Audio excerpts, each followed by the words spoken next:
baletu obstaja nek poseben red oziroma disciplina, lahko bi mu rekli tudi bonton, način obnašanja, medsebojnega spoštovanja, ki izvira iz zgodovine baleta. Ta se je namreč razvil na dvorih v času baroka, od tod mogoče tudi ta v današnjem času starinski način discipline ali pa obnašanja, pričakovanj, ki jih imamo od učencev, dijakov, pa tudi od profesorjev.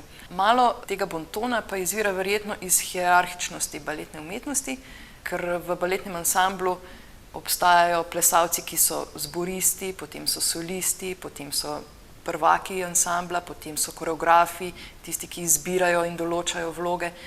Tako da se vedno ve, kje po hierarhiji kam kdo paše, in od tod verjetno tudi majčken ta poseben bonton, ki je prisoten tudi pri urah baleta, od začetka baletnega šolanja vse do profesionalnega dela. Temelji na tem, da pouk baleta in svoj plesni razvoj jemljemo kar resno. Čeprav je to mogoče na začetku prostočasna dejavnost, je pouk baleta zasnovan zelo, zelo premišljeno, zato da se razvija tehnika skozi vsaj 8 let, v različnih državah različno, ampak 8 let je tista skupna doba, ki jo povsod po svetu upoštevamo, da se plesalec razvije do profesionalnega nivoja. In v tem času je potrebno zelo natančno in disciplinirano delati.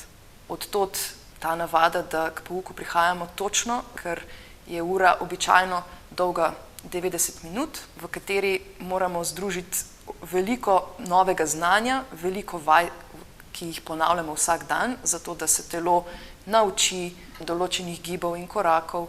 Pri pouku moramo imeti posebna oblačila, ne moremo priti oblečeni kar v civilna oblačila, zato ker je ples oziroma balet zelo natančna plesna umetnost. Hočemo videti celo telo, zato da lahko pravilno razvijamo baletno tehniko.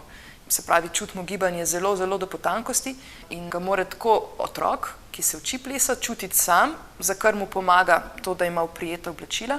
Pa tudi učitelj mora videti vse te detajle, če ga hoče dobro popraviti, zato da ga usmerja v tem napredku, in od tod ta uniforma prijetih oblačil za fante, se pravi pajkice in oprijeta majčka, za dekleta žabe baletne in dres.